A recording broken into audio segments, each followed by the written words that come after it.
Google Meet, and one of my friend is handling that YouTube. So YouTube is also recording your lecture automatically. I see. Okay. Yeah. Yeah.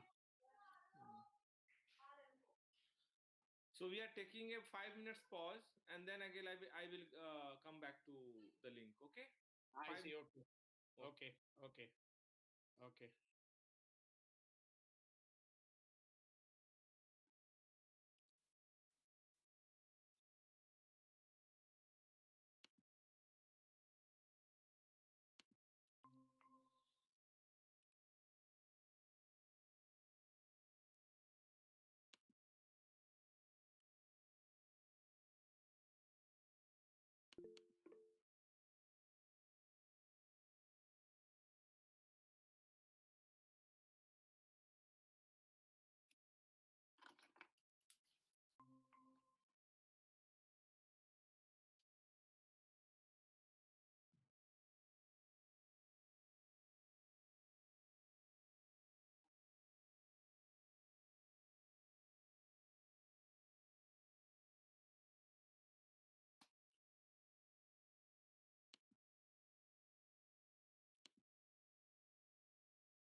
Yes, sir.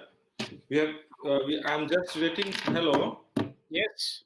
I'm just waiting for my principal to join. He has to give his welcome address. So, hello, sir. आप join कर लीजिए ना meeting. Hello, sir. Good morning. हाँ, sir meeting join कर लीजिए ना please. Late हो रहे हैं हम लोग. हम्म, हम्म.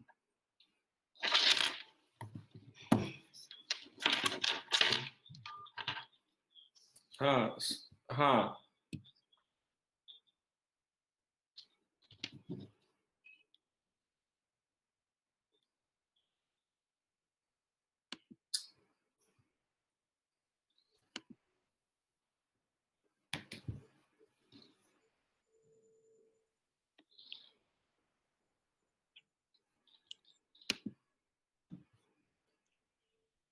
Hello, Mr. Ravi Ranjan.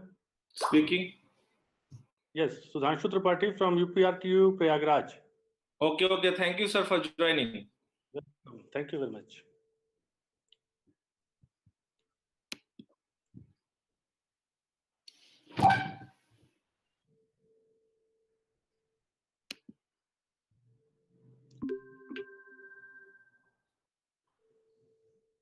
Speaking. Yes, Sudhanshu Tripathi from UPRTU Prayagraj. Ji. Okay. Thank you, sir, for joining. Thank you very much.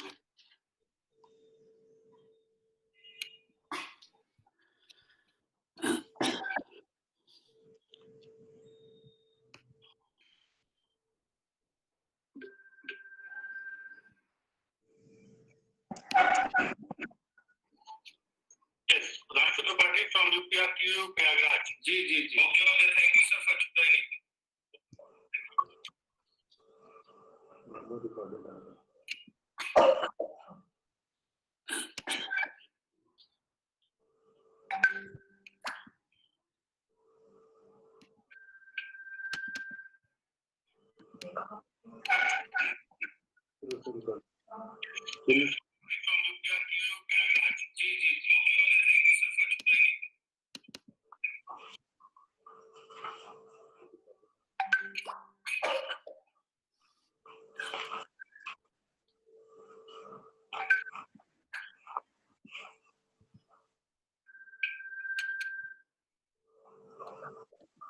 Hello. Am I audible? Hello.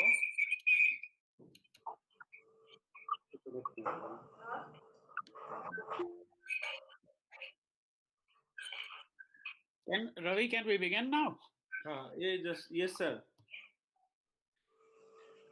Just a minute, sir. Can I? Hello. I think Sudhanshu, sir, please. I can. No, but I can unmute you.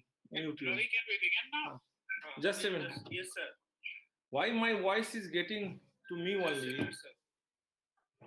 Harsh. Can I? Hello. Very bad. I think. Why my voice is only coming back to me as a recorded one? Is there any problem? You are okay.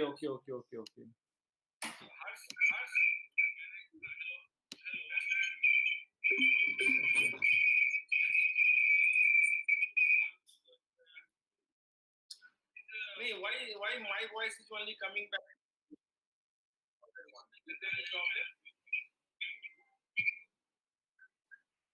You are yes, sir. Okay.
We are starting in just 1 minute because principal has joined.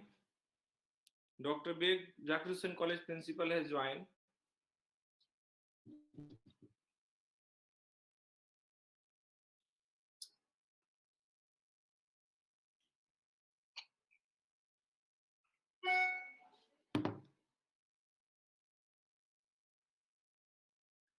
We are starting in just 1 minute because principal has joined. Dr. Beg, Zakir College principal has.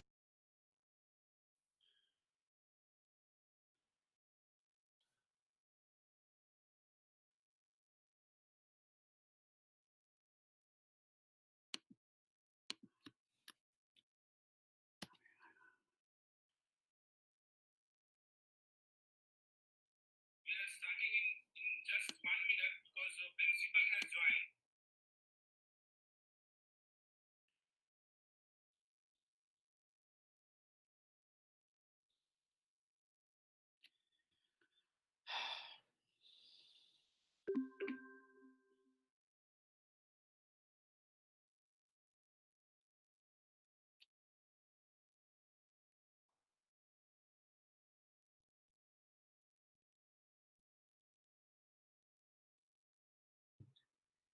Hello hello ठीक है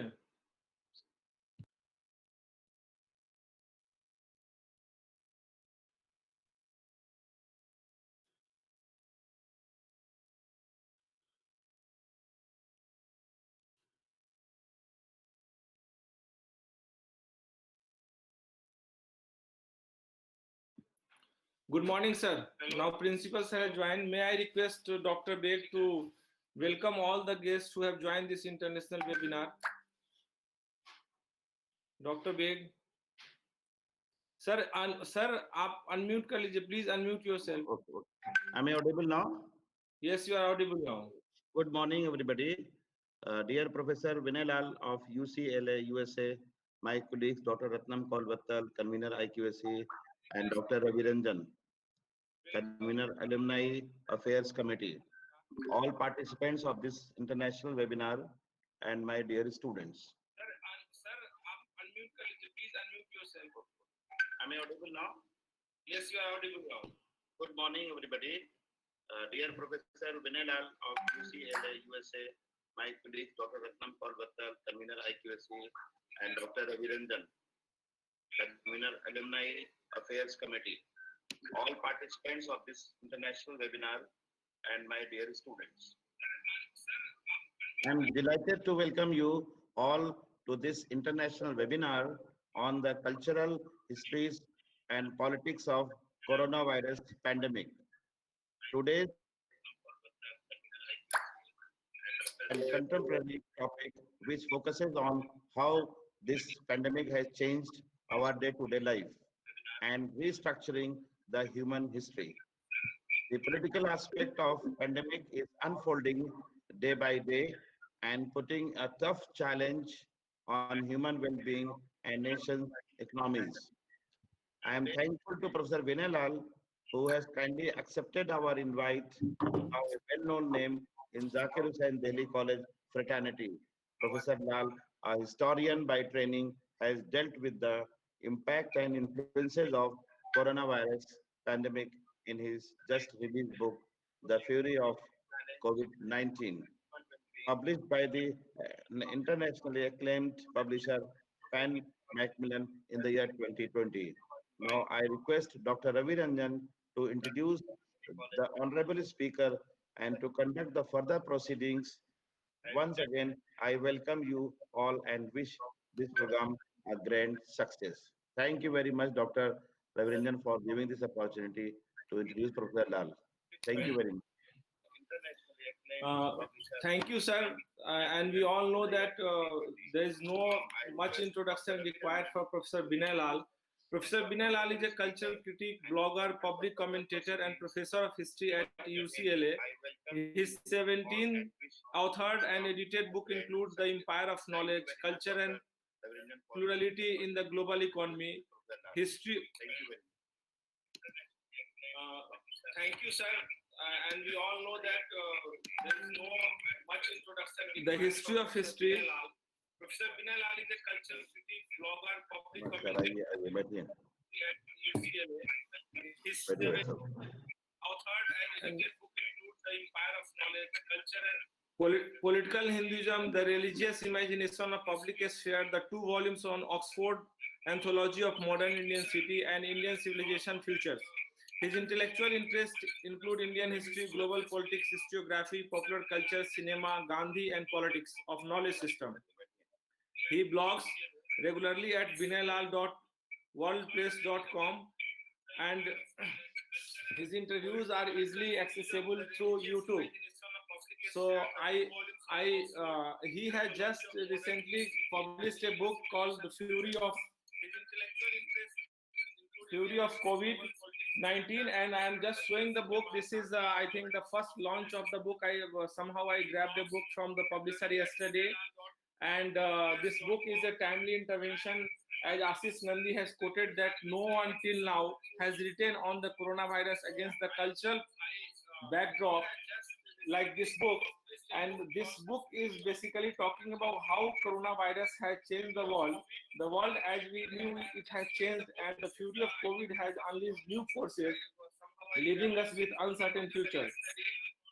Though its fatality rate in comparison with some previous epidemics such as Black Death and Spanish flu of 1820 is strikingly low, and though it follows the path of epidemics such as HIV, SARS, Ebola, the coronavirus pandemic has produced outcomes which are altogether unprecedented. There is no other instance where the world was over 3 months brought to a standstill and the global economy shuttered. Most countries imposed lockdown and shut down their borders. So this was the first kind of experiences that human history has experienced. Now I request Professor Vinay Lal, we are already delayed by 10-15 minutes, to start his lecture without any further delay. Professor Vinay Lal.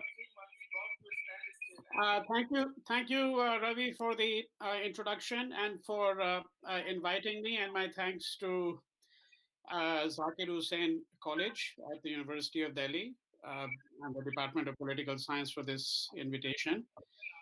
I should say one thing, though, first at the outset. I think we have a technical problem here because everything that is being said by anyone gets relayed a minute later once again.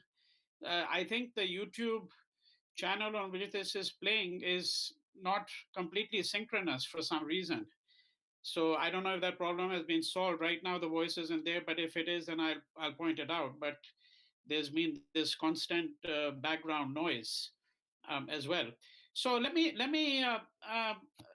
try to explain a few things that interest me about the coronavirus pandemic, and what it is that prompted me to actually write this book. Because the sweep of this book is really very, very large. It looks not just at the coronavirus pandemic as it has played out in India, the United States, in Sweden, China, but there's also a discussion of it in France, in Germany, even in Cuba, for example, Vietnam. But it's not simply a matter of going from one country to another. The book also engages with very large questions, all of which could be addressed at much greater length, at much more substantial length, and will no doubt be addressed by many others in time to come, because I think that this pandemic is something that is so distinct in the history of our experience that I think that there will be a great many people who will be turning their attention to it.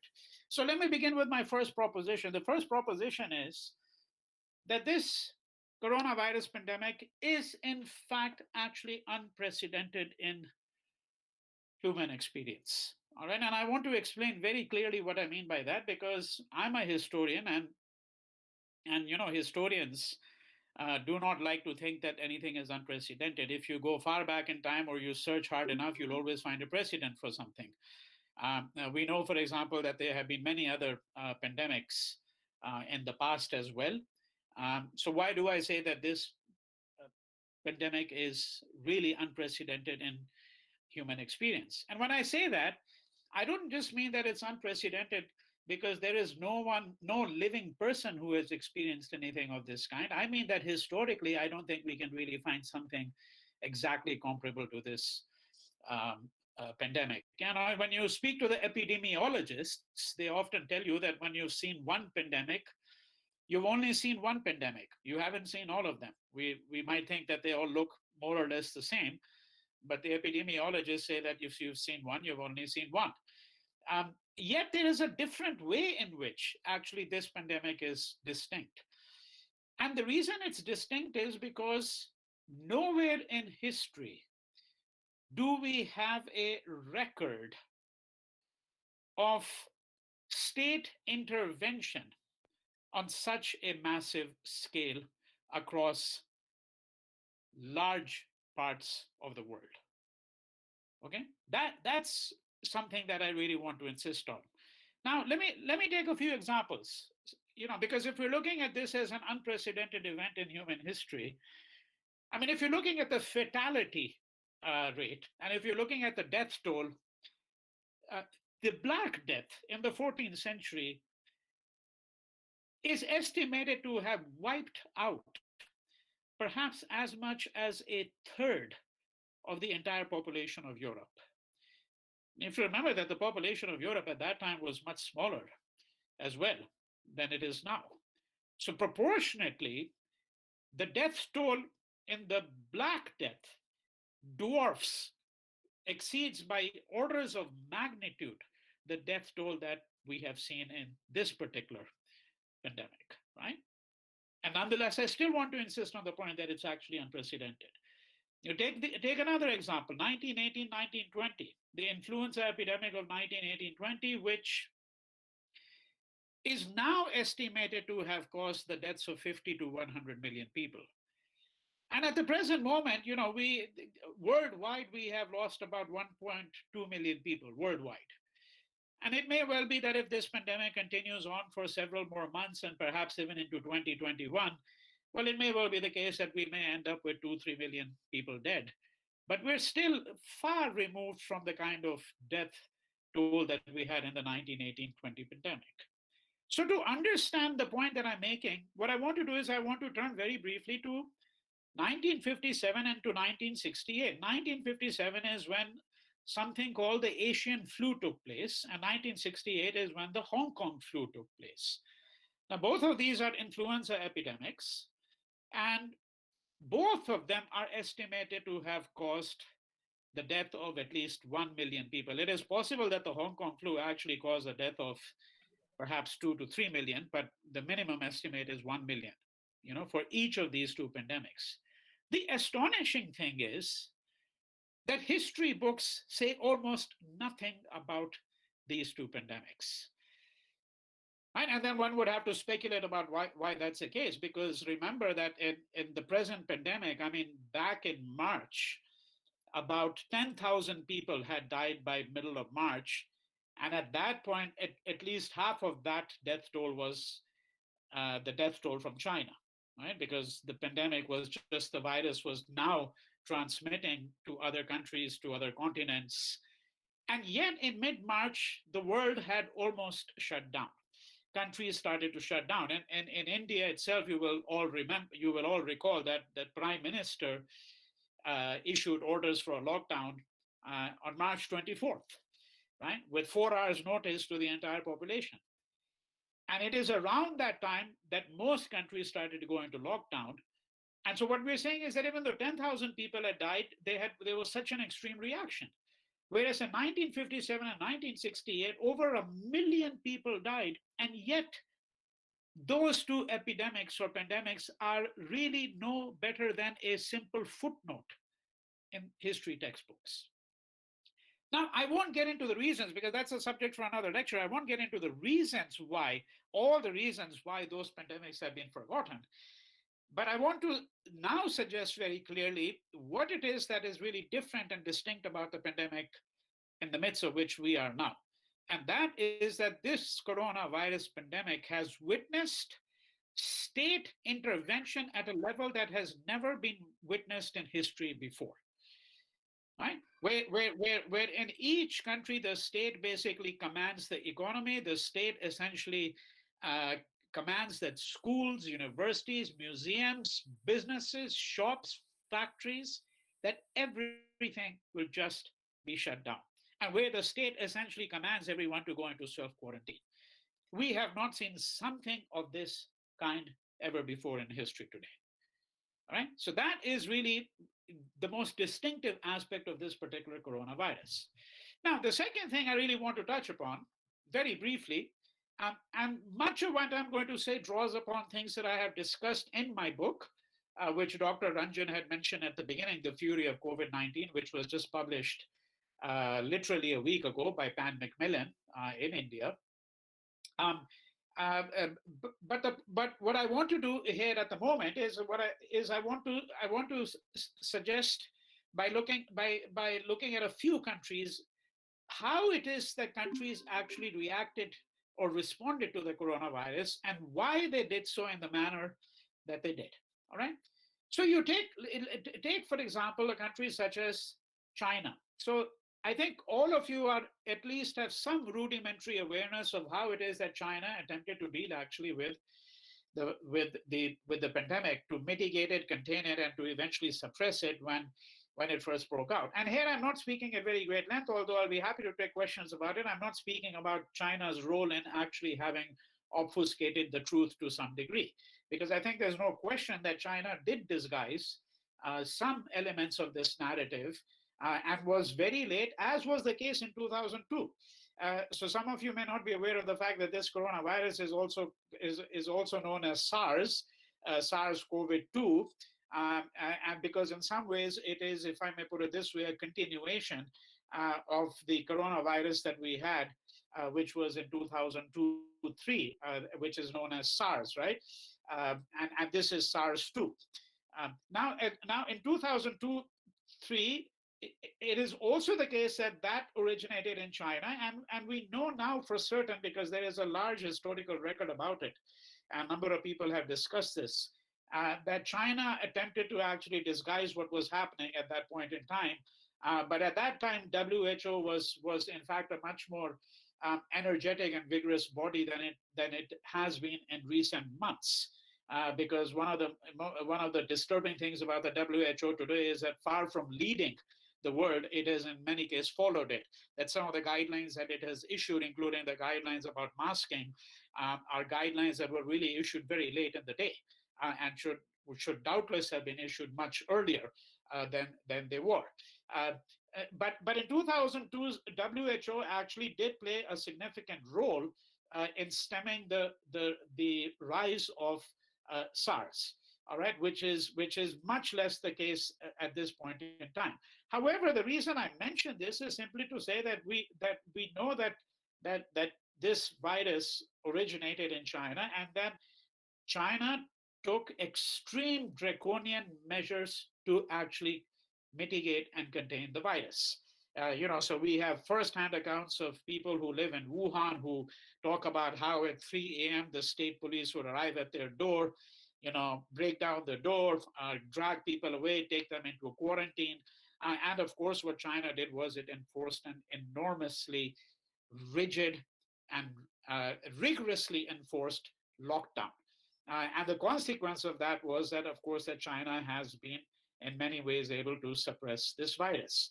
Now, there's a very interesting set of questions which arises from that, which again, I'm not really able to take up in any great detail at this point in time, but they're discussed to some extent in the book. And that has to do with whether other countries should actually emulate China, or whether, in fact, one should also at the same time be deeply suspicious of the kinds of measures that were taken by China. But what we are finding here is that in China's response to this, what China did is what an authoritarian state typically does. Now, this contrasts with the kind of approach that has been taken in the United States, where a huge number of factors account for why the United States today has the largest number of uh, cases, and more significantly, the largest number of deaths. Because the total number of cases in India is now almost very close to the United States. And it looked 3 weeks ago as though India would probably exceed the US, but numbers have started to go down in India, whereas in the last couple of weeks, the numbers have actually increased in the United States, right? The approach here is dictated by the fact that in many ways, states' rights are far more important in the United States and in the US Constitution. So even though many people believe that Trump should be personally held responsible for it, a view that I share to some degree, the only reason I don't share that view entirely is because I think the nature of civil society in the United States is considerably complicated. For example, there are large segments of the population of this country uh, who have a very deep suspicion of state intervention, right? And so the kind of state intervention that we saw in China is, it seems to me, almost inconceivable in the United States. And so the approach here was an approach which was a much more, if I may put it this way, decentralized approach, a kind of a patchwork approach, an approach which essentially stipulated that each state, and within a state there might be 50 different jurisdictions, and these 50 different jurisdictions may actually be at odds with each other, but it essentially left it to each state and to the jurisdiction of each state to try to see what it could do about containing the pandemic. Now you can take a third approach. That approach would be that of a country like Sweden. And what Sweden attempted to do is something similar to the United Kingdom in some respects. What it attempted to do, at least in the conventional view, is it attempted to actually achieve herd immunity. Now we all know that herd immunity can only substantially be achieved in two fundamental ways. One of the ways in which you achieve herd immunity is through vaccines, and the other way that you achieve it, and of course this has some relationship to vaccines, but a vaccine may be very long in arriving on the scene. So the second way that you can attempt to achieve herd immunity is if you say that there's going to be a sufficient number of people who have been infected, and once they have been sufficient number of people have been infected, the pathogen will not find a host, and eventually the virus will disappear. Now, what this percentage is something that is still disputed, but by and large, there is agreement that generally speaking, in order to achieve herd immunity, we have to say that about 60% of the population of a community where herd immunity is being sought to be achieved must have been infected. All right. Now, of course, this raises enormous ethical questions, and it raises enormous ethical questions because the question is, are we going to allow people to be infected? I mean, is this the way to achieve herd immunity? And this was one of the criticisms that was leveled at Sweden. Now, so to understand how Sweden was actually quite different in its response, just momentarily consider the fact that Sweden is part of the Nordic Union. It's one of those countries that is considered to be a Scandinavian countries.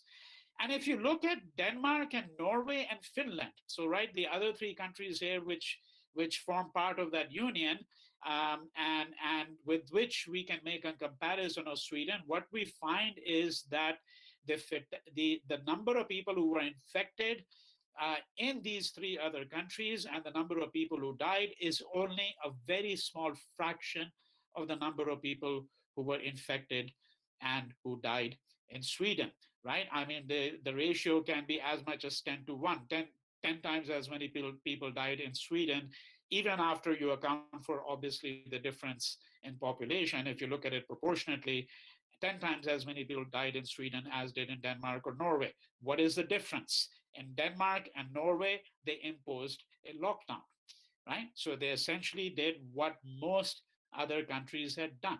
Sweden did not do so. Why did Sweden not do so, right?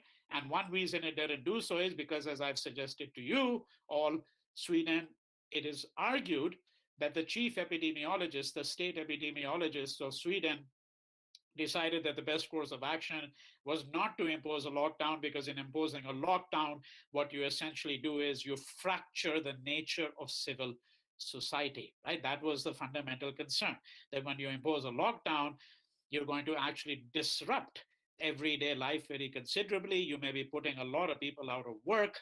You may be actually making people hungry, particularly people who haven't had work for a long period of time and are living from one paycheck to another, right? But if you are doing cultural history, then you begin to arrive at an understanding which is yet more complex. And what I'm going to suggest here is that actually there are lots of reasons why Sweden decided that it was going to take its own path. One of the reasons why Sweden took its own path is because Sweden is a country where, at least in the self-representation of the state, all right, and the self-representation of the state, the civil society there is based on a foundation of trust. That is that, for example, if a person gets infected or thinks that he or she is infected, that it's a kind of society where that person would exercise responsibility. And even though Sweden didn't impose a lockdown, the state did issue instructions saying that, well, if you think you have the virus or if you're displaying any of the symptoms, this is what you should do. That out of concern for everyone else, you should self-quarantine yourself. Right? Now, Sweden also has a tradition where it has charted a very independent path in most respects. I mean, all the Scandinavian countries, in some respects, have charted an independent path. But I think it needs to be said that Sweden has charted an independent path to a greater degree. So, for example, in World War II, Sweden was neutral. All right? Sweden also likes to think of itself as, in some ways, as a big brother in this cohort of Scandinavian countries. Some of the world's most renowned companies come out of Sweden. Volvo would be a very good example. IKEA, that huge retailer of all kinds of things, including furniture and so on. These are all Swedish companies, right? So what I'm suggesting is that Sweden actually charted a very different path. And the argument here is that countries chart a different path to some extent based on their own national history, based on the disposition of their own people. And this brings me now to the example of India. So if we take a fourth example, I've looked very briefly at China, I've looked at the United States, I've looked at Sweden, and now we look at India. And I have to say right at the outset that I think that the two countries that have been most unsuccessful, okay, and being able to tackle this pandemic are undoubtedly India and the United States. Both democracies, I think India to a much lesser degree, particularly today, than the United States, but nonetheless countries which have certain kinds of democratic institutions and a certain judicial system and so on. Now, Prime Minister Modi imposed a lockdown on March 24th. And of course, it is very easy to be wise after the fact. I recognize this. And therefore, I want to say, before I offer a critique of what happened in India, I want to say right at the outset that I recognize the fact that this would have been a challenge for any government, for any prime minister. All right, whatever the government might have been, whatever the nature of the person occupying the position of the prime minister, this would have been a challenge. But at the same time, I think it needs to be said that the government of India has failed miserably in being able to understand and tackle the coronavirus pandemic and to deal adequately with the needs of its subjects, with the needs of Indians, the everyday needs of Indians. For example, was any serious thought given when this lockdown was imposed with 4 hours notice, and no other country imposed a lockdown with 4 hours notice? Right? Why did India do so? Was any serious thought given to the fact that what you would have is you would have a huge number of people, which is exactly what happened in India. Within 48 hours, you had a huge number of daily wage laborers, workers, migrant laborers, right, as they're called, who made a dash for the train station, for the bus station, and who then, when they found that there was no way to get back to their village, I mean, this is the largest reverse migration that we have seen in India, because, of course, the most interesting thing since partition, one of the most interesting things about India, particularly in the 50s, 60s, and 70s, is the extraordinary migration from the rural areas to the urban areas, right? And this is, of course, one of the ways in which Indian cities have grown enormously. I mean, all one has to do is to look at Delhi and Mumbai. But in addition to that, countless number of other cities and very large towns. Here we have a reverse migration. The entire world was witness to the spectacle of tens of millions of people who were desperate to get back. Okay, desperate to get back. No arrangement was made for them. I mean, it was shocking. You know, the news stories that were circulating around the world about what was happening in India were just extraordinarily disheartening, right? And is there precedent for this? There is absolute precedence. If there were people in the government who were accustomed to reading books, who were accustomed to looking at history, who were accustomed to consulting with historians and experts and scholars, right? And people who know something, they might have reached a very different conclusion. For example, some of you, I mean, the young among you here will not remember this at all, but others will.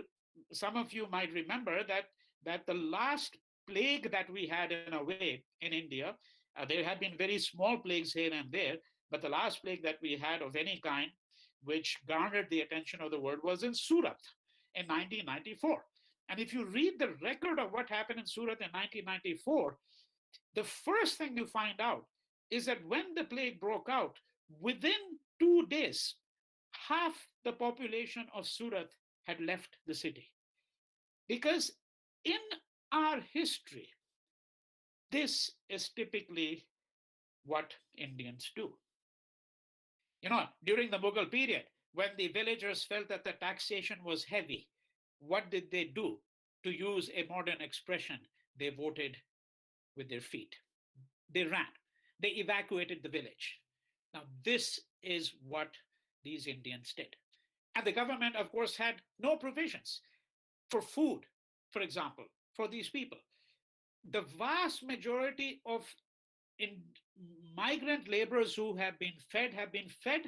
I'm sorry to say, notwithstanding what the government might say, there's enough data about this. Okay, if we look for it, the vast majority of these people have actually been fed by NGOs and by social workers and communities. That's how they've been fed, right?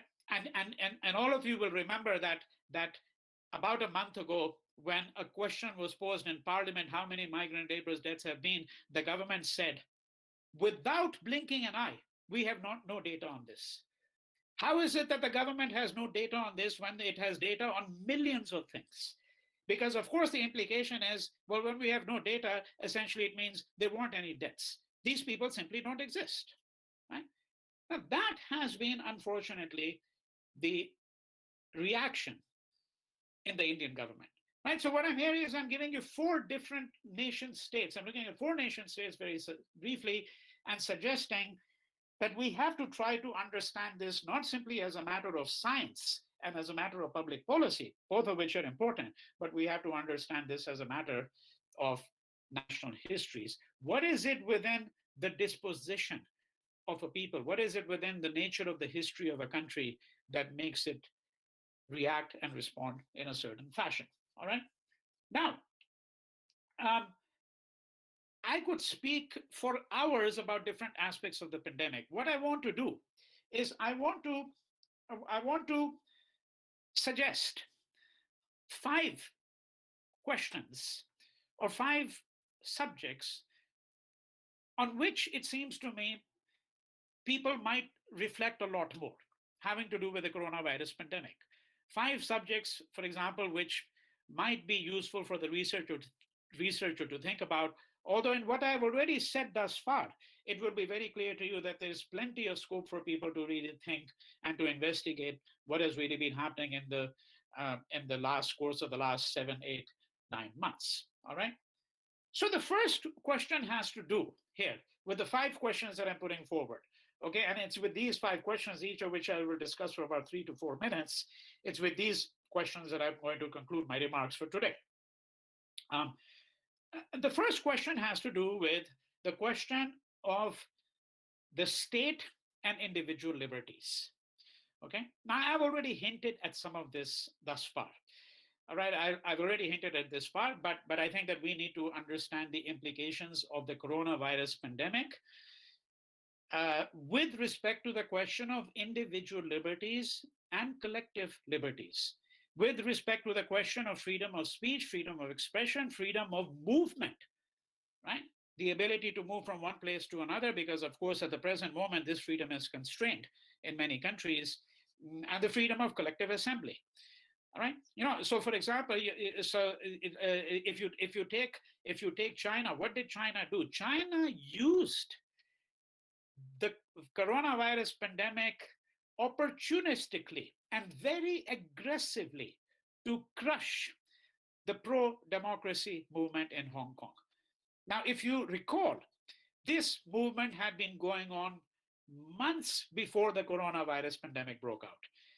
And one of the most encouraging aspects of this democracy movement in Hong Kong was that despite the attempts of the Chinese Communist Party, right, they were not able to actually put down this movement. Right? It has gone through various phases. There was a much earlier phase 2-3 years ago where you had sort of the umbrella movement. But now I'm really speaking about what started happening last year. What started happening last year when the pro-democracy resistors were able to actually gain the support of huge segments of the population of Hong Kong. And the Chinese state tried all kinds of measures to contain the dissent. But they were not very successful. And the interesting thing is that it is only after the coronavirus pandemic broke out and after China had actually crushed the pandemic in China itself that they used the cover of the pandemic to crush the pro-democracy movement in Hong Kong.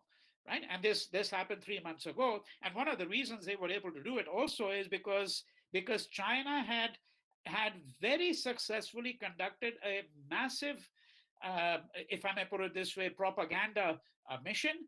And this propaganda mission had various aspects to it. But one of the things that China did was it actually exported a large amount of personal protective equipment, which is needed by health workers and essential workers.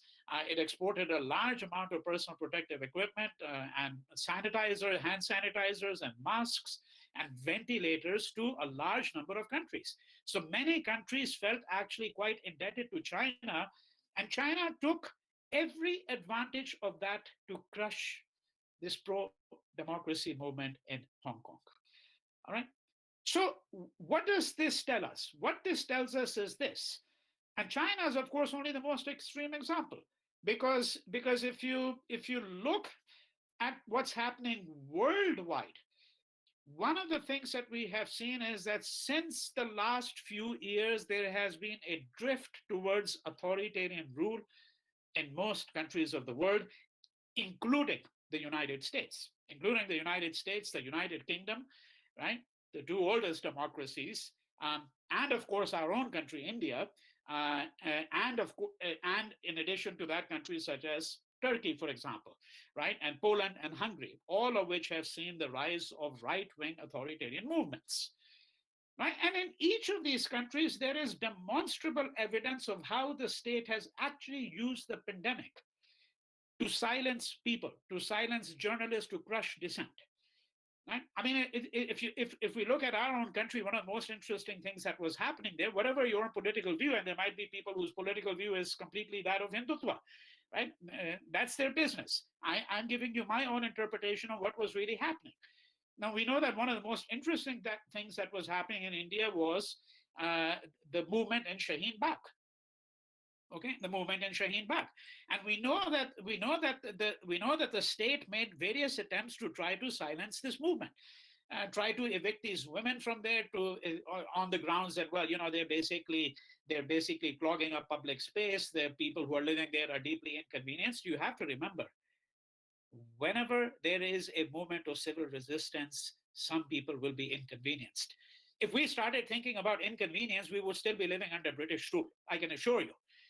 Because if people had told Gandhi and Nehru and Patel and the Indian Congress Party that we're being inconvenienced by your Satyagraha movement, right? Well, would we have had a movement of nonviolent resistance in our country, right? So this is not an argument. This argument that, well, these women who are sitting in Shaheen Bagh are inconveniencing the local residents over there. Well, if there is a serious political matter and people want to protest, they have to find a way to do it. And what is really majestic about this protest is the fact that this was actually a non-violent protest led by the people that you least expect to have actually led a movement. That is, we're talking about largely Muslim women, right? Now, whatever your opinion of that, what is very interesting about this is that when the lockdown was imposed, that very night, the government sent the police there because they had imposed a lockdown, there was a curfew. They immediately wiped out all traces of the movement. This has been completely documented, right? All the murals that were to be found in Shaheen Bagh, outside Jamia, in that whole area, all the makeshift structures, all of this was completely demolished instantly. Right? Something that the state had not been able to do in the preceding 3 to 4 months. If you look at the United States, one of the things that has happened on account of the coronavirus pandemic is that the Trump regime has used this cover of the pandemic to push through the most devastating legislation with regards to the environment. All the laws that were put into place in this country about safe water, safe air, fuel emission standards, right? Most of these laws have been considerably relaxed, especially in the last 6 months, because the Trump regime has been quite certain that people's attention is so much riveted on the coronavirus pandemic that basically it can create mayhem in other areas of life, right? And this is what I mean when I say that the pandemic has actually become a very serious problem, not simply from the point of view of health. The implications of this will have to be understood very clearly, because what we're really speaking about is the ways in which states are augmenting their power under the pretext of a crisis. And many countries, according to the work that I have done, relying upon the work that has been done by hundreds of researchers, there are at least 80 countries in the world that imposed emergency legislation after the pandemic broke out. And you know, historically speaking, it is the nature of emergency legislation, number one, that it cannot be subjected to judicial review. Number two, international human rights legislation is not relevant when a country actually imposes emergency legislation. That is, there's always a provision that we are exempt from these international human rights provisions, right? And most alarmingly, what is true of emergency legislation always is that even though it is claimed to be temporary, it often becomes permanent, right? So what we will have to think about, and this is what I'm suggesting to the young students and to the researchers, is that we're going to have to think about how state has become much stronger relative to civil society, and what are the various ways in which individual liberties and freedoms are being infringed in consequence of the pandemic.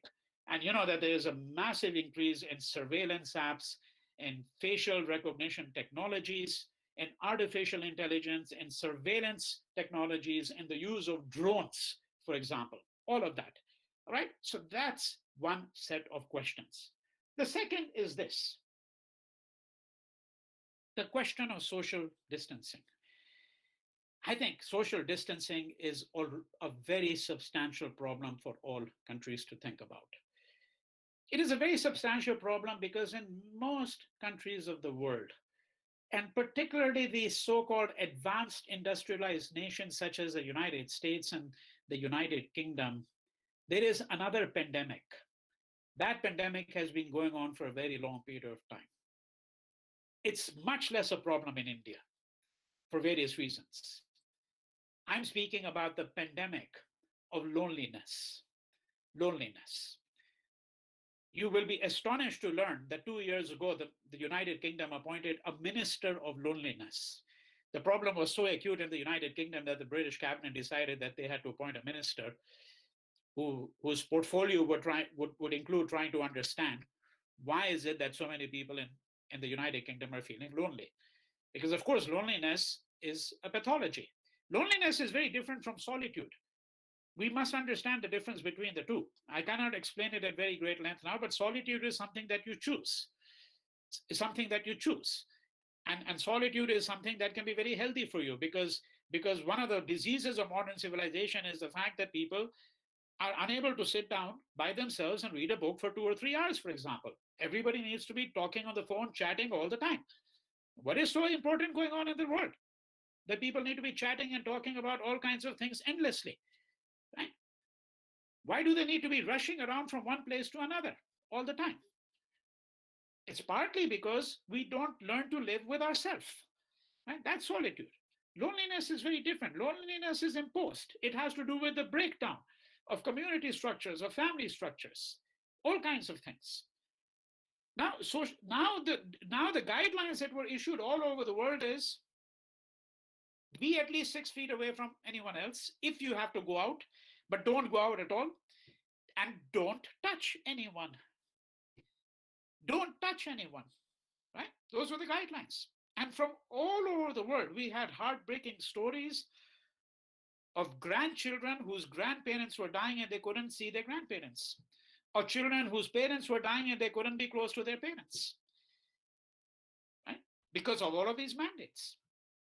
Now, this means that we have to think a great deal about such things as touch, sparsh, right? अगर स्पर्श नहीं रहेगा तो हमारी इंसानियत रहेगी या नहीं? Do we remain humans if we do not have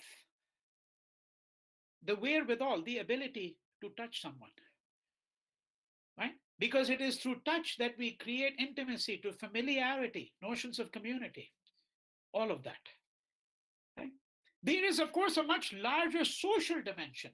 And here again, I mean, that's why I said these are questions for researchers and students and scholars to think about. I'm not giving you the whole large narrative, because on each of these points, one could speak for 3 to 4 hours.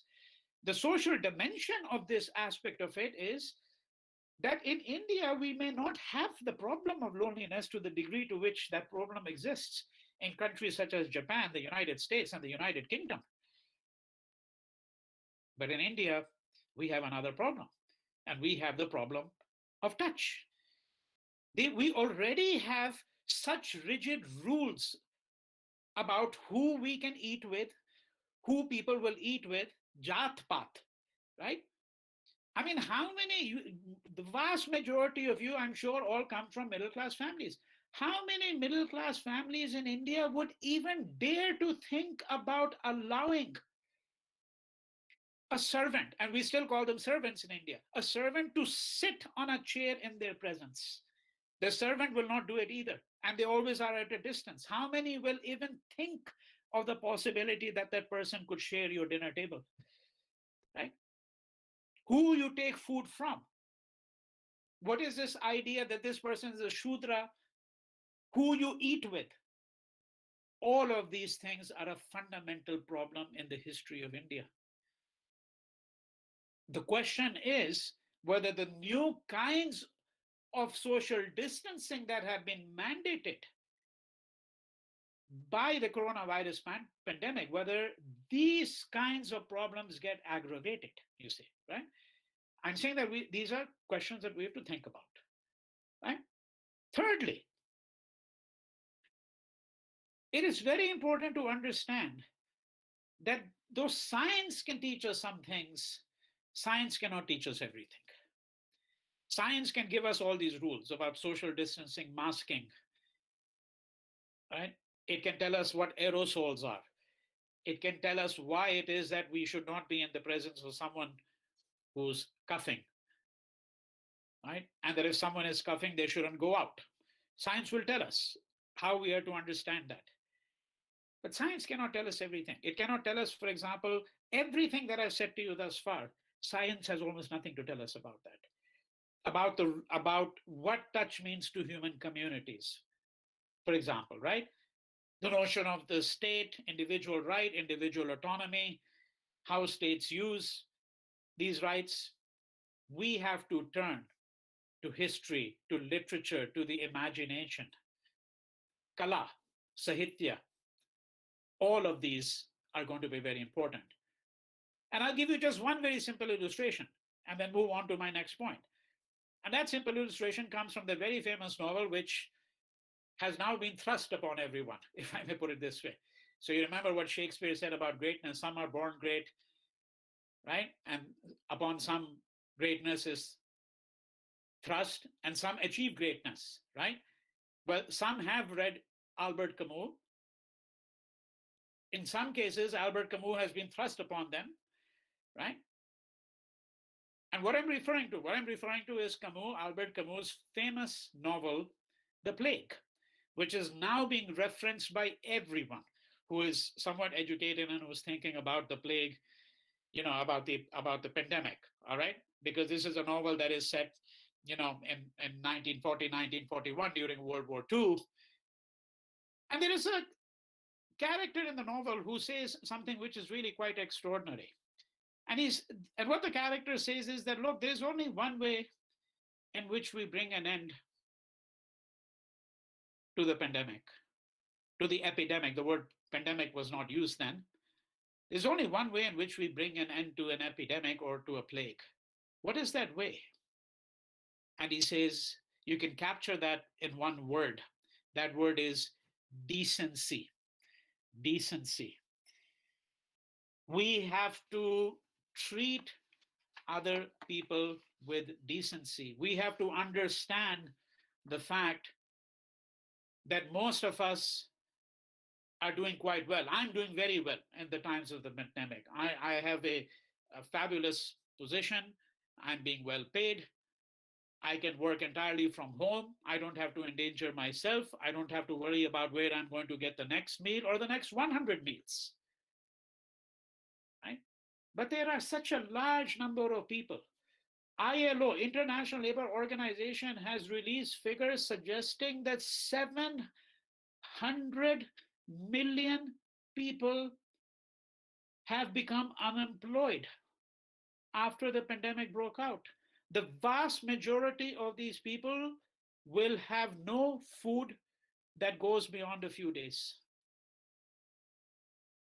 Right? What is the nature of human compassion? This is what Albert Camus meant when he said that we have to really think about decency, right? That this is what is needed in these days, not the pandemic of hate, which is what we are seeing in many countries. Scapegoating people, right? And in Europe. So I'm giving you examples from all over the world because this is something that has global dimensions in every sense of the term. The Roma, what in India we call the gypsies, that's a colloquial word. The community is known as a Roma, right? Now, there is a long history that the Roma have always been scapegoated in Europe for every evil and every wrongdoing and everything that went wrong. Much like the Jews used to be scapegoated. The Roma have been scapegoated. And in this case also, we have seen that the Roma are being scapegoated. In the last several months, in many European towns and cities, people have tried to throw the Roma out, evict them, holding them responsible for having brought the coronavirus to Europe. Of course, they have nothing to do with it, right? So this is what Camus' character meant when he said that the only thing that will really save us from the pandemic, from a plague, is decency. At the end of the day, that is crucially what really matters, right? Number 4, the coronavirus is an occasion for us to think about what is actually the greatest problem of the day today. And I have to tell you that in the last election that we had in India, no political party even mentioned climate change in its election manifesto. You read the manifesto of the BJP, a 50-page document. You read the manifesto of the Congress. There was a very, very small mention, You read the manifesto of the CPM. What am I referring to? I'm referring to what is by far the most colossal problem facing humanity. And if there's anyone here who thinks that this is a hoax, just like Trump thinks it's a hoax, they're actually, I'm going to say it clearly and loudly, they are actually ignorant if they think this is a hoax. I'm referring to the problem of climate change. There is overwhelming evidence of what is happening all around the world on account of climate change. One of the most interesting things that happened when the coronavirus pandemic broke out was that suddenly, within a month, the air was clean, the water was clean. Right? You saw creatures flying in the sky that you hadn't seen before. The birds came out. Swachh Vayu, clean air. You know, it is said that in Jalandhar, there were people, it might be apocryphal. I don't know if it's apocryphal or not. I don't really care because certainly what is very clear is that there was a fundamental change. You can just look at the measurements that were taken, the atmospheric measurements that were taken, okay, in the months of April and May about the air in most cities in India. That it is said that in Jalandhar, the Himalayan range, which is 250 kilometers away, could never be seen by people. Now they could see it for the first time from their rooftops. Right? And there are very substantial changes. There are pictures that the Guardian had brought out of India Gate as it used to look a year ago, and India Gate as it looked at the end of April. I mean, a world of difference in these two photographs. Right? Because what happened? The machinery of life came to a standstill. The factories came to a standstill. Cars were not rolling down, you know, the lines by the thousands. Ships were not moving from one port to another, carrying enormous amounts of tonnage. 95% of airline traffic was eliminated. 95%. I mean, in some countries, there was no airline traffic at all, including India. In the United States, it was never formally halted. International flights were, of course, but there were still domestic flights, but almost no one was flying. And you know that airlines are by far the biggest driver. That's one big difference of the coronavirus. That's one big difference between 1957 pandemic, which I spoke about, and this present pandemic. 1957, there was barely any airline traffic. There was no question of shutting down all the airlines back in 1957. Even in 1968, it was really a fraction. India's airline industry only really developed after new liberalization policies opened up. And India's airline traffic is still a fraction of the total airline traffic in China or the United States, even the domestic. But it's growing. It has been growing. But all of this came to a standstill. Consumption came to a standstill. People weren't shopping anymore. Yes, you could buy online, but we're talking about the levels of consumption coming down drastically. See, and of course, what is the biggest reason for global warming? It is what people would, the scientific way of putting it is the increasing use of fossil fuels, right? The massive use of fossil fuels, the burning of fossil fuels. But what is it that causes that? One of the principal things that causes that is massive increase in levels of consumption. We're all buying many more things than what we actually need. What this pandemic has shown is that it is perfectly possible to lead a reasonably good life without squandering your entire life just shopping, buying things, accumulating things, traveling from A to B for no reason whatsoever, right? And indulging in holidays here and there, because it's a consumption. You know, you have money, you say, acha, a well-to-do family in India, chalo, aaj Switzerland chalte hain, agli garmiyon mein Malta jayenge. Then we'll even go to Galapagos Islands. I've encountered middle-class Indians who very proudly will tell everyone we've been to the Galapagos Islands. What took you to those islands? You know, are you interested in Darwinian evolution? and trying to understand Darwinian evolution. No, this is all a matter of consumption. What the coronavirus pandemic is doing, it is sending us a message that we have to rethink the basis on which we have crafted our lives. Right? And this brings me to the fifth and to the related point, but I want to put it much more sharply. And then I'll stop there because I want to take about 10 minutes for questions. We began about 20 minutes late, and I do absolutely have to finish in this whole session in about 15 to 17 minutes. Right? But the last point I really want to make is this: that think about what Gandhi said in Hind Swaraj. Now, I understand that Gandhi is not very popular in India. I found out 35 years. My earliest publication on Gandhi goes back to 1988, and 2 volumes of my collected writings of Gandhi are being published by Orient Black Swan next year. I've got about 50 papers, so I've been thinking about him for a long time. And I think that along with the Buddha, he is among the 2 greatest Indians ever, without a peer in modern history, without a peer by a long margin, in my judgment. And I was very glad to hear the foreign minister of India, whether he actually believes in it or not, but I was very glad to hear the external affairs minister of India say the same thing. And then the Nepalese government shot back at him saying, well, how dare you call the Buddha an Indian? Well, this is the kind of pettiness, right? He's a Nepali, right? So maybe now we'll have to rewrite all our philosophy books of Indian philosophy where the Buddha is included, because he's not Indian, right? According to the Nepali. Anyhow, we shouldn't waste our time on those things, but that shows you the kind of petty xenophobic nationalism that you're finding everywhere, all over the world, right?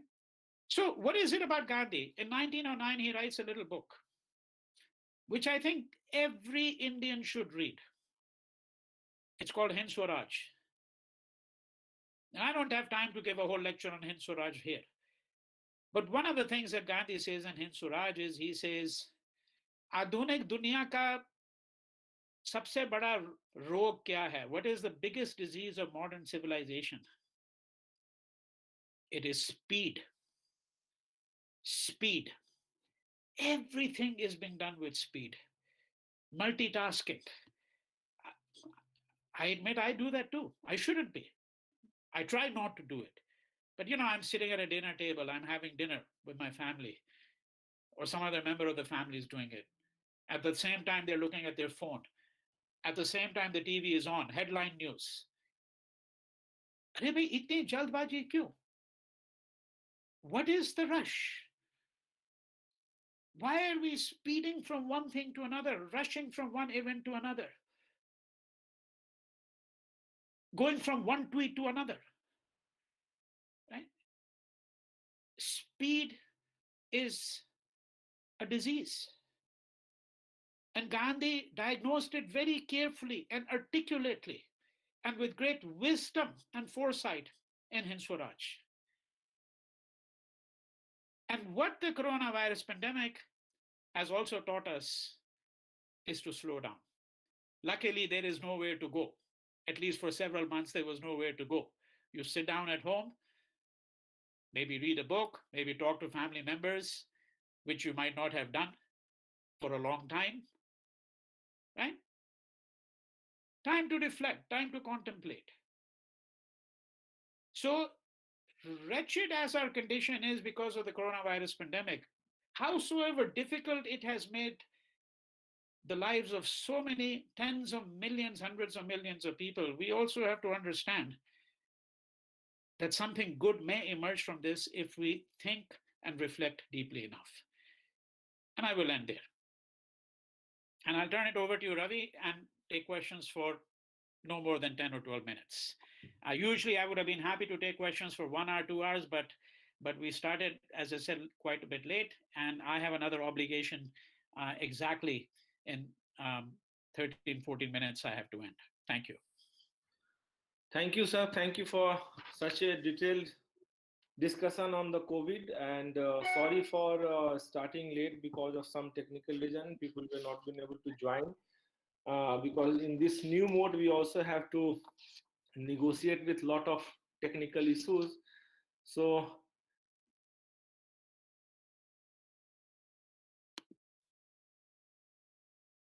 I can't hear anything right now.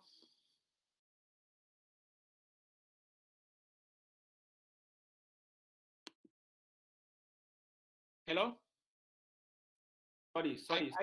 Yeah. Sorry. I couldn't hear you the last 15 seconds. Yes. Okay.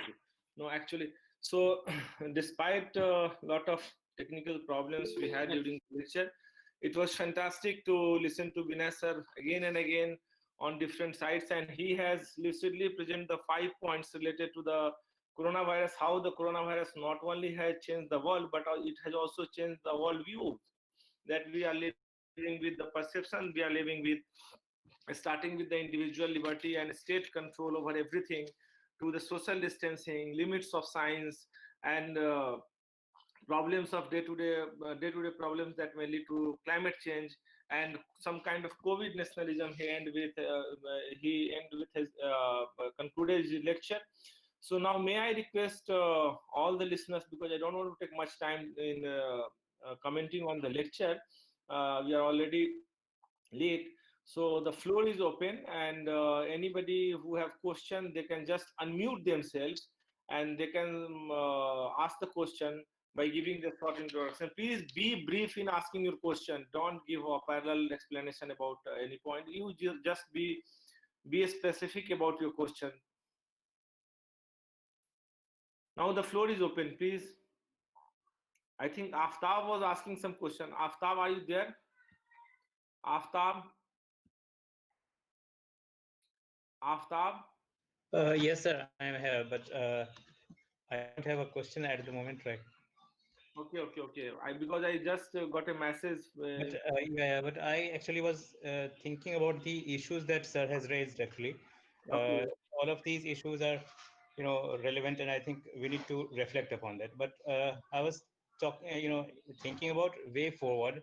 How, what are the? I mean, is there any philosophical change that is taking place today, or do we have any kind of possibility of, reimagining our future based on the values that sir has actually talked about? The first question that he has raised, I think we can relate with all those questions that we have been experiencing, 5 points that sir has raised.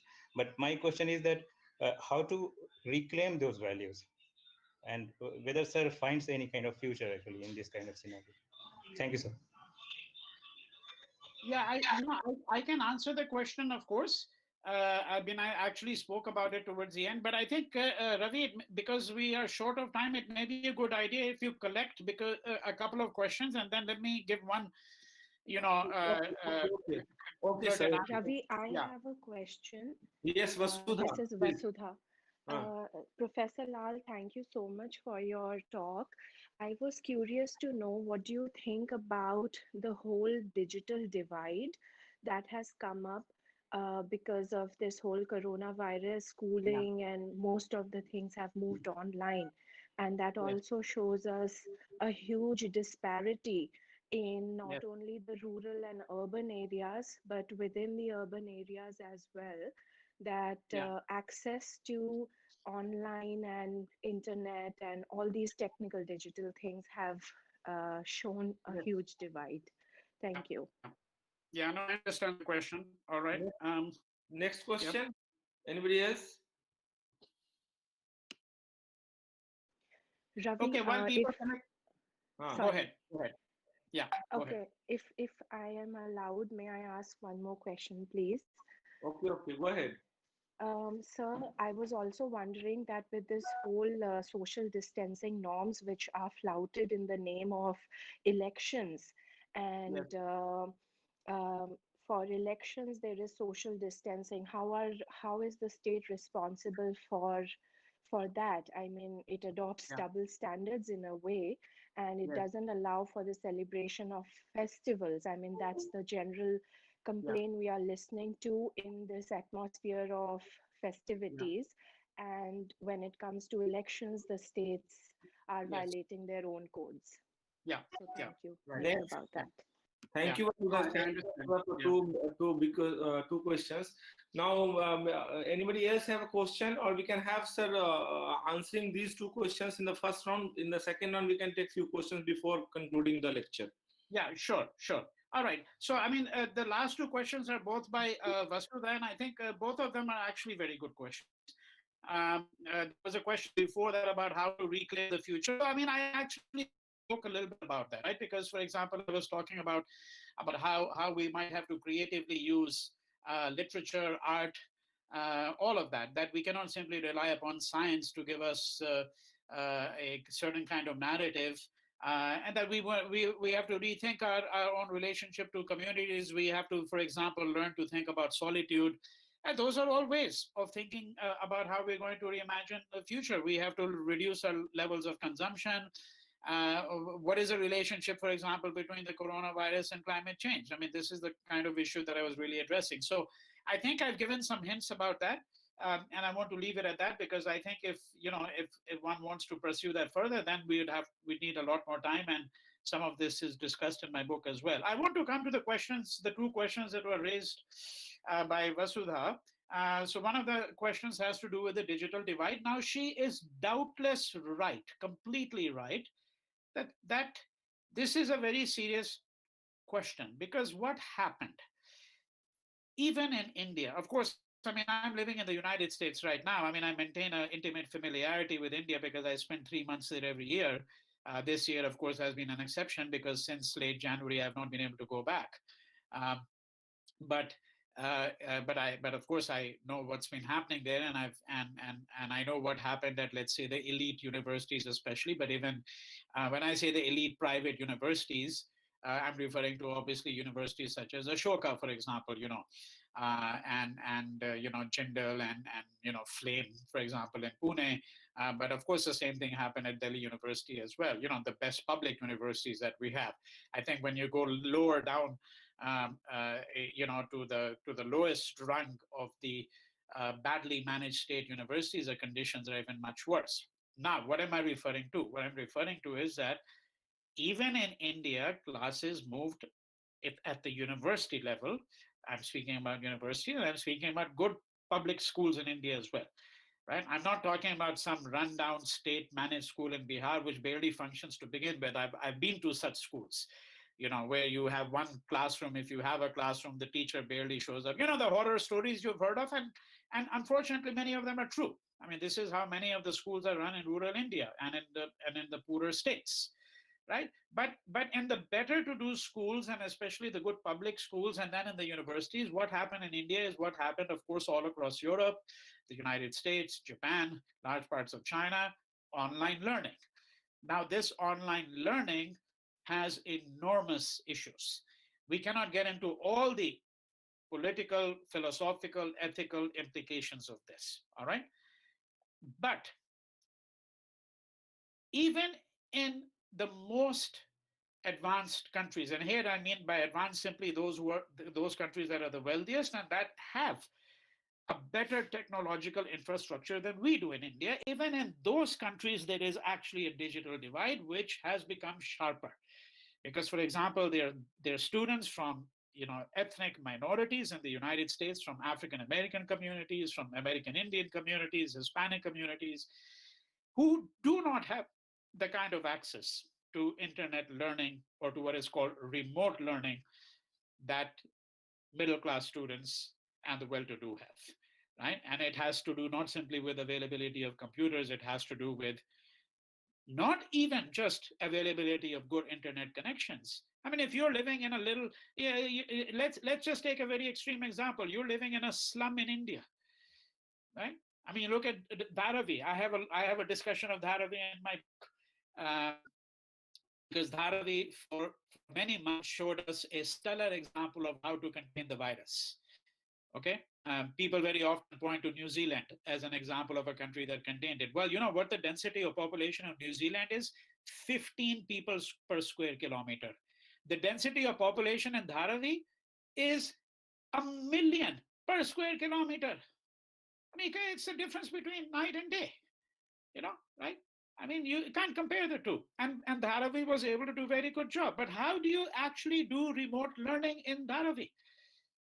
Right? I mean, in one room, there are 8 or 10 people sleeping in that room. Right? How do you bring internet connections? And then how do you ensure that a person can actually do that without having 10 young children screaming in a person's ears? Right? There are all these kinds of questions, right? So there is the political economy.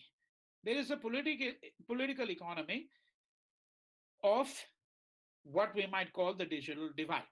And that divide can be urban, rural, it can be upper class, lower class, it can also be high caste and lower caste in India. There are various ways in which you can think about it. I mean, there might be a gendered aspect to it. We have less work on that, for example, at the moment, but there certainly is.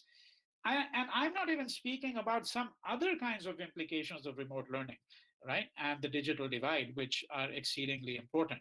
And I'm not, such as, for example, the fact that in many countries of the world, they are borrowing the American management model.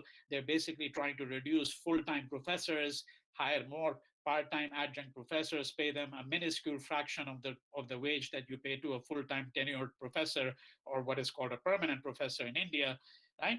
And you get basically part-time staff. You pay them very little money. You don't have to pay them any kinds of benefits or anything. Because what they are finding is that, well, if you can actually teach a course through remote learning, why even actually bother having, a university? Why even bother having a brick institution, as it were, mortars and brick institution? Right? There are other aspects of the digital divide which I cannot get into because that's going to be a very long question. And then we would have to look at, for example, what's happening with social media and what is its place and the digital divide within understanding the pandemic. Then there was a question that she had asked about social distancing norms that are being flouted. I mean, right now is festival season in India. We have puja season in Bengal. We've got Durga Puja. We've got Dasera going on. Diwali is going to be coming up, and it is very clearly the case. And then, of course, the elections coming up in Bihar. It is very clearly the case that when we look at these norms and we look at the role of the state, because I haven't really talked about the role of civil society in the brief remarks that I made, but there is no question.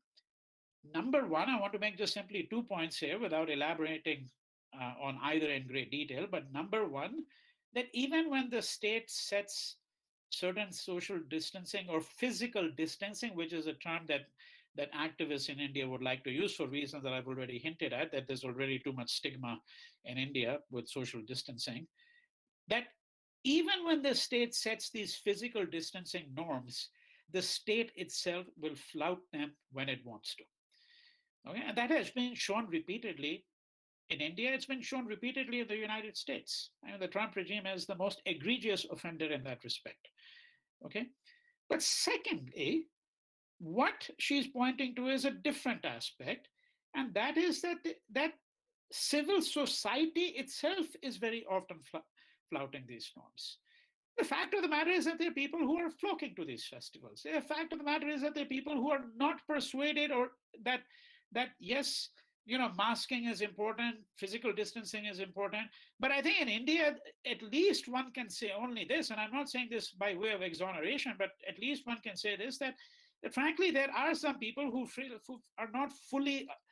do not fully understand. They don't have the language to understand why it is that masking is important, for example. Okay, why is it that you observe a distance of 6 feet, or 1 meter, or 2 meters, whatever the case may be, right? But the question here is it possible to address this kind of pandemic without taking into consideration the ways in which civil society itself has to exercise, the different constituent elements of it have to exercise responsibility in their own fashion? And then the question of responsibility cannot simply, because very often the responsibility is a way by which we try to browbeat people into submission. We would have to then understand what is the role of the state in the dissemination of a certain viewpoint, which it has to make every effort is going to be understood by people across the board. All right. So those are just some brief comments on the questions that were asked. And Ravi, I regret to say, but I don't think it's going to be possible to take any more questions because we're past 11 o'clock. Yes. So we're going to have to really finish the session at this point. Okay. So I'm just taking one question from hers, the only one question, and my one brief comment, and after that we will conclude the session. So hers, are you there? Hers, because he. Uh, uh,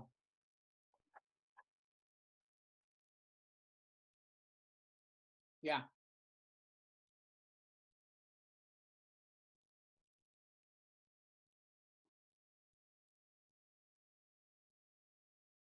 Yeah.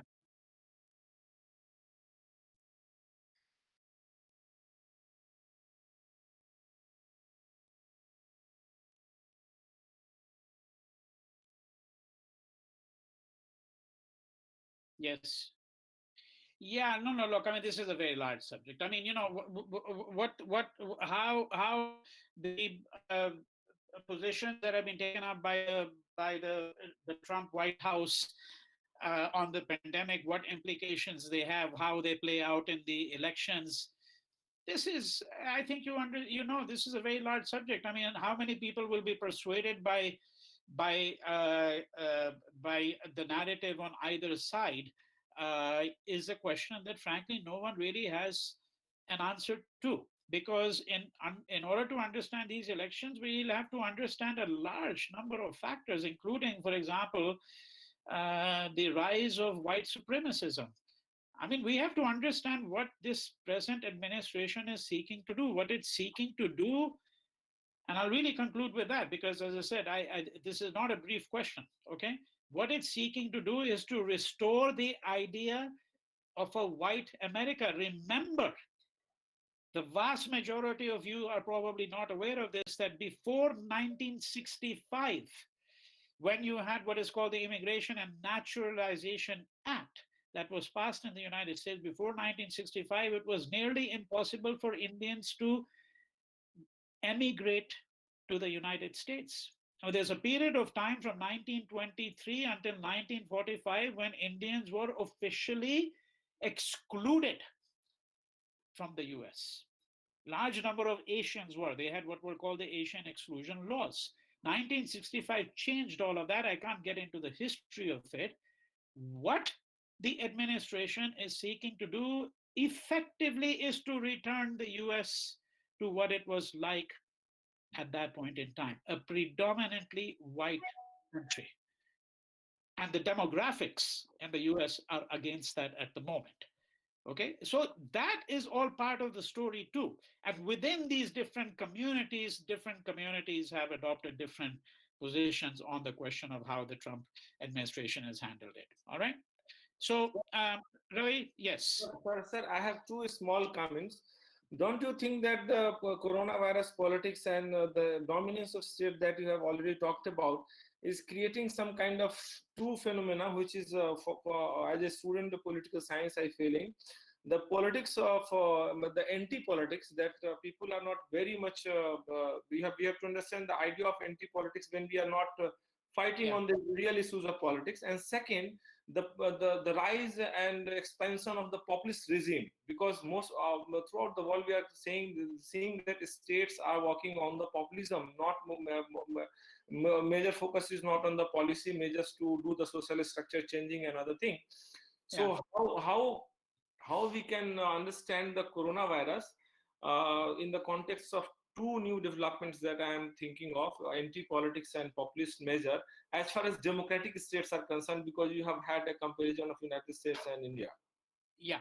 Look, I mean, a very interesting questions, but it's not really possible for me to address them. This is not, you said small comments, these are very big comments, because the whole question of the idea of anti-politics is what the present regime is banking on. You see, it's banking on that, All right. I mean, for example, many people, let me just conclude with that. For example, this there is an allegation. In my view, the allegation is correct. The allegation is that this present government in India is seeking to produce a Hindu Rashtra. Okay, right? And so many people will say, well, that's actually a very political. That is politics. Well, it's politics, but it's anti-politics. Okay, and to understand that, then we would have to understand what is the nature of politics, what makes for political activity, what makes for a political being, right? And we would have to also link this to what I'm going to call the politics of knowledge. All right. So this is not a small matter that you're really referring to. And unfortunately, at the moment, I can't go beyond this. Yeah. All right. Yeah. Thank you so much, sir, for your presence. And I request everybody, I'm showing the book. The book was released, I think, 3-4 days back. And somehow I'm lucky enough to have a copy of the book with the help of Professor Vinay Lal. And the book is quite worth reading and very interesting, actually, to know the nature of pandemic and how pandemic changes the nature of state. So the contract between citizens and the state is changing through the pandemic, and that we can know by reading this book. So I recommend that if you are really interested to know the changing times and how the state individual contracts are changing, please go through Professor Vinay Lal's book. And thank you so much, sir, for giving time and joining us. It's already about 11:30 in the night in Los Angeles, and I will just say goodbye and good night to you, and thanks for joining. I will share you the recording very soon. Okay. Yeah. Thank you very much. Thank you very much, all of you, for joining, and thank you once again, Ravi, for the invitation. Bye bye. Thank you. Thank you. Thank Bye-bye. you. Thank you. Thank you, Ravi. Thank you, sir. Okay.